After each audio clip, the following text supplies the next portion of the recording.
Friends, welcome to my channel master কি Pathshala where you learn English better through Bengali, যেখানে তোমরা ইংরেজি শিখবে বাংলায় অনেক বেটার ভাবে। প্রেসি রাইটিং এর ক্লাসে আবার একবার তোমাদের সবাইকে ওয়েলকাম করছি আমি। আমরা পিকে সরকারের বই থেকে প্রেসি এক্সারসাইজগুলো সলভ করছি। আজকে এক্সারসাইজ নাম্বার 78 আমরা সলভ করব। তাহলে শুরু করছি আজকের লেসন। প্রথমে যে প্রেসি প্যাসেজটি থাকবে সেই প্যাসেজটি আমাদেরকে ভালো করে পড়তে হবে, তার মানে বোঝার চেষ্টা করতে হবে এবং সেন্ট্রাল থিম কোনটা সেটাকেও খুঁজে বের করতে হবে। তারপর এই প্যাসেজ থেকে যে ইম্পর্ট্যান্ট সেন্টেন্সগুলো যেগুলো আমাদের কাজে লাগতে পারে সেই সেন্টেন্সগুলো আমরা আন্ডারলাইন করব এবং সেই সেন্টেন্সের ওপরে বেস করেই কিন্তু মেইন প্রেসি প্যারাগ্রাফটি লিখব। তাহলে এখানে যে প্যাসেজটি দেওয়া আছে আমাদের সেই প্যাসেজটি প্রথমে পড়ে তার বাংলা মানে বোঝানোর চেষ্টা করছি। It is quite true that we can attach too much importance to outward form of politeness. এটা বেশিরভাগ ক্ষেত্রে আমরা সত্যি দেখতে পাই, অনেকটাই সত্যি যে we can attach too much importance, আমরা অনেক বেশি গুরুত্ব দিয়ে থাকি। কাকে বেশি গুরুত্ব দিই? To outward form of politeness, আমরা যে খুব বিনীত ভদ্র নম্র হওয়ার একটা বাহ্যিক যে একটা প্রকাশ দেখাই যখন মানুষের সাথে আমরা কথা বলছি বা একটা সোশ্যাল গ্যাদারিংয়ে সবার সাথে পরিচয় করছি বা পাশের মানুষের সাথে আমরা খুব বিনীতভাবে নম্রভাবে ভদ্রভাবে আমরা যে কথা বলছি, এই যে একটা ভদ্রতা, ঠিক আছে, এটার উপরে কিন্তু আমরা অনেক সময় বেশি জোর দিয়ে থাকি।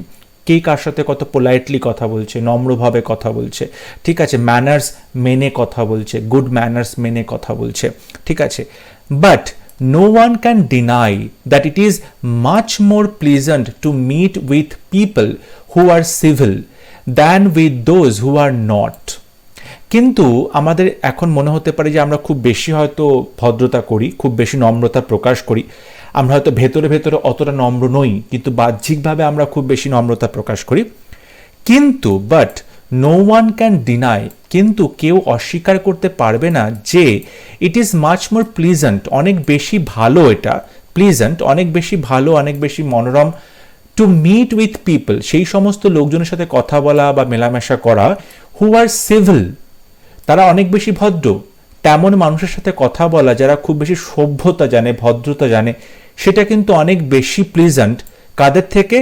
Than with those who are not, যারা ভদ্র সভ্য নয় তাদের থেকে কথা বলতে বেশি ভালো লাগে ভদ্র এবং নম্র সভ্য মানুষদের সাথে। এটা কিন্তু আমরা কেউ অস্বীকার করতে পারি না। যারা ব্যাড ম্যানার্ড আছে, যাদের মধ্যে কোনো ম্যানারিজম নেই, কোনো পোলাইটনেস নেই, খুব উদ্ধত, ঠিক আছে, তাদের সাথে কিন্তু আমরা কথা খুব একটা বলি না, তাদেরকে যতটা সম্ভব আমরা এড়িয়ে চলি, কারণ তারা খুব একটা কিন্তু সিভিল নয়, সভ্যভব্য নয়। কিন্তু যে মানুষরা একটা ভদ্রতা মেনটেন করে, একটা নম্রতা মেনটেন করে, তাদের সাথে কথা বলা কিন্তু অনেক বেশি ভালো ব্যাপার, অনেক বেশি মনোরম একটা ব্যাপার বলতে পারো।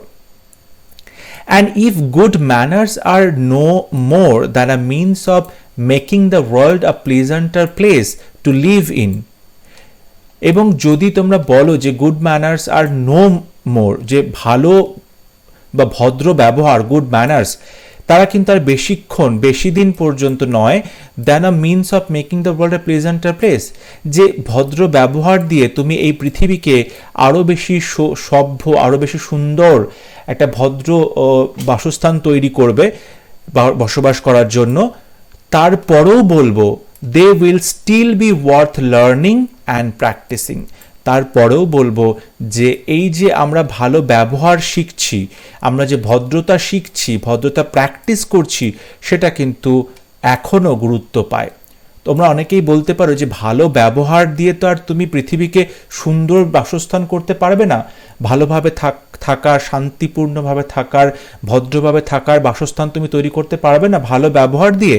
সেটা যেমন সত্যি তোমরা বলতে পারো, কিন্তু তারপরেও বলা যায় এই ভদ্রতা, এই যে সভ্যতা, এইগুলো শেখা এবং এটাকে প্র্যাকটিস করা কিন্তু যথেষ্টভাবেই মূল্যবান, যথেষ্টভাবেই ওয়ার্দি, খুবই দরকারি, গুরুত্বপূর্ণ। কিন্তু some people excuse their ill manners on the ground, অনেক লোক আছে যারা খুব বাজে ব্যবহার করে, ইল ম্যানার্ড, বাজে ব্যবহার করা লোকজন, তারা যে বাজে ব্যবহার করলো তার সপক্ষে তারা আবার এক্সকিউজ দেখায়, যুক্তি দেখায় তারা বাজে ব্যবহারটা কেন করছে অন দ্য গ্রাউন্ড তাদের যুক্তিটা এই যে the practice of politeness would weaken our candor।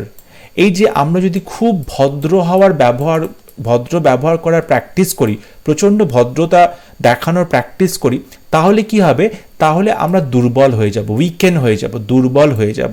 কি দুর্বল হয়ে যাবে, আমাদের মধ্যে যে অনেস্টি আছে, আমাদের মধ্যে যে ফ্র্যাঙ্কনেস আছে, ক্যান্ডার, সেইগুলো কিন্তু অনেক বেশি দুর্বল হয়ে যাবে। লাভ অফ ট্রুথ, সত্যের প্রতি যে আমাদের ভালোবাসা, সত্যের প্রতি যে আমরা নিষ্ঠাবান, অনেস্ট, সেটা অনেক কমে যাবে। And hatred of sham qualities, এবং শ্যাম মানে হচ্ছে ভুল বা ফলস বা বোগাস কোনো কিছু, তার প্রতি যে ঘৃণা, আমাদের ভুলের প্রতি বা মিথ্যে কথার প্রতি যে ঘৃণা, সেটা অনেক কি হবে, দুর্বল হয়ে যাবে। এখানে বলতে চাওয়া হচ্ছে আমরা যদি খুব বেশি নম্র হই, ভদ্র হই, তাহলে আমাদের মধ্যে যে অনেস্টি আছে, ঠিক আছে, সত্যের প্রতি যে ভালোবাসা, সত্যের জন্য যে আমরা লড়াই করছি, এবং আমরা যে মিথ্যে কথার বিরুদ্ধে লড়াই করছি, মিথ্যে কথাগুলোকে ঘৃণা করছি, এইগুলো কিন্তু তাহলে আমাদের মধ্যে থেকে চলে যাবে। কারণ আমরা খুবই ভদ্র নম্র হয়ে যাচ্ছি, তার মানে আমাদের মধ্যে প্রতিরোধ করার ক্ষমতা থাকবে না, ঠিক আছে, আমাদের মধ্যে ভালোবাসার ক্ষমতা থাকবে না, আমরা অনেক বেশি মানসিকভাবে দুর্বল হয়ে পড়ব।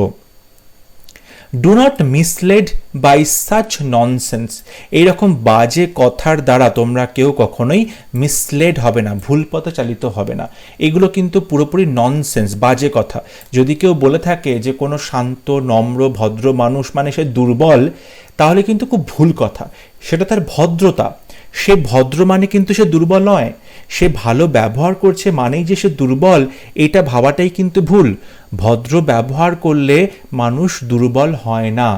আর খুব উদ্ধত ব্যবহার করলাম, লোকের সাথে বাজে ব্যবহার করলাম, প্রচণ্ড নিষ্ঠুরের মতো আচরণ করলাম, আর তাহলেই আমি শক্তিশালী, সেটাও কিন্তু প্রমাণিত হয় না। সেটা ইল ম্যানার্ড, অভদ্র, অভব্য ব্যবহার, বাজে ব্যবহার, সেটা কিন্তু তোমার যে ব্যবহার, তার প্রতি কিন্তু বাজেভাবে আঙুল নির্দেশ করছে, তোমার দুর্বলতা আরও বেশি করে প্রকাশ করছে। কিন্তু যে লোকটি বা যে মানুষটি খুব ভদ্র ব্যবহার করে, লোকের সাথে খুব নম্রভাবে কথা বলে, তার মানে এই নয় সে প্রতিবাদ করতে পারে না, তার মানে এই নয় যে সে দুর্বল। এটা কিন্তু খুব ভুল কথা, এবং এইটা কিন্তু ভাবলে আমাদের চলবে না। We might as well give up polishing our tables and brightening our gold chains for fear of weakening the wood and the metal। ভীষণ সুন্দর একটা কথা বলেছে, যে যদি আমরা এরকমটাই ভাবি যে আমরা ভালোভাবে কথা বললে, ভদ্র ব্যবহার করলে আমরা দুর্বল হয়ে যাব, তাহলে তো আমাদের গিভ আপ করা উচিত, মানে এই প্র্যাকটিসটা ছেড়ে দেওয়া উচিত। কিসের প্র্যাকটিস? পলিশিং আওয়ার টেবিলস, আমরা যে টেবিলটা রোজ পরিষ্কার করে ঝকঝক করে রাখি, পরিষ্কার করি, পলিশ করি। And brightening our gold chain, এবং সোনার চেনগুলোকে আমরা কি করি, আরও বেশি ঘষে ঘষে ব্রাইট করি, উজ্জ্বল করি। তাহলে তো আমাদের সেইগুলো করা বন্ধ করতে হবে, কারণ আমরা যদি টেবিলটা বেশি ঘষা মাজা করি, চকচক করি, তাহলে তো টেবিলটা ক্ষয়ে যাবে। আবার সোনার চেনটাকে যদি ঘষা মাজা করে উজ্জ্বল করার চেষ্টা করি, তাহলে তো সোনার চেনটাও ক্ষয়ে যাবে। তাহলে তো আমাদের কোনো কিছু ঘষা মাজা করে পরিষ্কার করা উচিত নয়।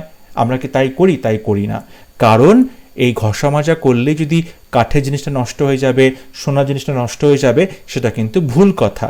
তার মানে আমরা যদি পোলাইট বিহেভিয়ার শিখব, পোলাইট বিহেভ করব, তাহলে কিন্তু আমরা কেউ দুর্বল হয়ে পড়ব না। এটা আমাদের একটা কোয়ালিটি, এটা আমাদের একটা ভার্চু, ঠিক আছে? এটাকে আমাদের আরও বেশি প্র্যাকটিস করা উচিত। এইটা প্র্যাকটিস করলেই কিন্তু আমরা কেউ কম প্রতিবাদী বা কম আমরা দুর্বল হয়ে পড়ব না, কিন্তু এটা কিন্তু বেশি দুর্বল হয়ে পড়ব না, এটা কিন্তু ভুল কথা, ঠিক আছে? তাহলে এই যে প্যারাগ্রাফটা আজকে পড়লাম, সেই প্যারাগ্রাফে আমরা একটা জিনিস বুঝতে পারলাম, এখানে পোলাইটনেস নিয়ে কথা বলা হচ্ছে, নম্রতা নিয়ে কথা বলা হচ্ছে, ঠিক আছে? এটা হচ্ছে এই প্যাসেজের সেন্ট্রাল থিম। এবার আমরা সেই সেন্টেন্সগুলো আন্ডারলাইন করব, যে সেন্টেন্সগুলো আমাদের কাছে ইম্পর্ট্যান্ট মেন প্রেসিটা লেখার জন্য। এখানে প্রথমে যে সেন্টেন্সগুলো আছে, ঠিক আছে, পোলাইটনেস নিয়ে, এবং পোলাইটনেস যদি আমরা সেরকম পোলাইট মানুষের সাথে দেখা করি, কথা বলি, সেটা কিন্তু অনেক বেশি ভালো লাগে আমাদের কথা বলতে, এবং সেটা অবশ্যই আমাদের এই পৃথিবীকে, যদিও সেটা খুব প্লেজেন্ট জায়গা করে তুলবে না নম্রতা, তবুও এটা কিন্তু খুব মূল্যবান শেখার ক্ষেত্রে এবং প্র্যাকটিস করার ক্ষেত্রে, এগুলো আমাদের দরকার। এরপর যেটা আছে যে ইল ম্যানার্ড লোকজন যেটা কি বলে, যে যদি আমরা প্র্যাকটিস করি পোলাইটনেস, তাহলে আমাদের মন অনেক বেশি দুর্বল হয়ে যাবে। এবং তারপরে যেটা আছে এটা কিন্তু এক্সাম্পল দেওয়া আছে, যেখানে সোনার চেন আর টেবিলসের কথা বলা হচ্ছে, এগুলো সব এক্সাম্পল, এগুলো আমাদের কোনোটাই দরকার নেই, ঠিক আছে। সো আমরা বলতে পারি এই যে the practice of politeness would weaken our candour, love of truth and hatred of sham qualities, মানে আমাদের ইনার যে কোয়ালিটিগুলো সেগুলোকে নষ্ট করে দেবে যদি আমরা পোলাইট থাকি। এটা খুবই ভুল কথা, সেটাই এখানে বলা হচ্ছে, ঠিক আছে। তাহলে এই যে সেন্টেন্সগুলো আমি আন্ডারলাইন করেছি সেই সেন্টেন্সগুলোকে এখানে 1 2 3 করে আমি লিখেছি, তোমরা একবার ভিডিওটা পজ করে দেখে নেবে সেন্টেন্সগুলো ঠিক আছে কিনা। এই সেন্টেন্সগুলোর উপরে বেস করে আমাদের কিন্তু মেন প্রেসিটা লিখতে হবে। আমি টাইটেল দিয়েছি অন বিইং পোলাইট, মানে পোলাইট হওয়ার ওপরে এই প্রেসিটা লেখা হচ্ছে, অন বিইং পোলাইট, ঠিক আছে। পোলাইট হওয়া বা নম্র হওয়া তার ওপরে প্রেসিটা রয়েছে। Everyone should practice politeness, a great virtue. আমাদের প্রত্যেকের কি করা উচিত? প্র্যাকটিস করা উচিত পোলাইটনেস, নম্রতা, আ গ্রেট ভার্চু, এটা কিন্তু খুব বড় একটা, খুব মহান একটা গুণ। A polite person is always respected by all, এবং একজন নম্র মানুষ কিন্তু সবসময় রেসপেক্টেড হন, সবার দ্বারা সম্মানিত হন। Some ill mannered people think that politeness can weaken them from within. বলছে কিছু ইল ম্যানার্ড পিপল, যাদের মধ্যে কোনো রকম কোনো ভালো ম্যানার্স নেই, ইল ম্যানার্ড পিপল মানে বাজে ব্যবহার করে এমন কিছু লোকজন, তারা বাজে ব্যবহার করলো, কারণ কি? তারা মনে করে think that politeness can weaken them from within, তারা মনে করে যে যদি আমরা নিজেদের নম্রতা দেখাই, নম্র হয়ে যাই, তাহলে সেটা কি করবে? উইকেন করে দেবে, দুর্বল করে দেবে আমাদেরকে ফ্রম উইদিন, ভেতর থেকে আমাদের ভালো কোয়ালিটিসগুলোকে দুর্বল করে দিয়ে পোলাইটনেস আমাদেরকে অনেক বেশি ভীরু কাপুরুষে পরিণত করবে, সেটা কিন্তু অনেক লোকজন ভেবে থাকে। But it is a misconception, কিন্তু এটা হচ্ছে একটা ভুল ধারণা। মিসকনসেপশন মানে ভুল ধারণা, ঠিক আছে। তার মানে আমরা যেটা বুঝলাম যে বিইং পোলাইট কিন্তু এটা একটা ভার্চু, এটা কিন্তু কোনো দোষের নয় বা কোনো রকম দুর্বলতার প্রদর্শন নয়।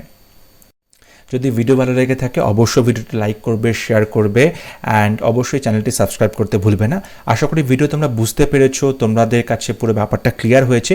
যদি কারোর কোনো প্রবলেম থাকে অবশ্যই তোমরা আমাকে কমেন্টে লিখে জানাবে। পরবর্তী ক্লাস নিয়ে খুব শীঘ্র দেখা হবে, ততক্ষণ সময় ভালো থাকবে, সুস্থ থাকবে। Thank you.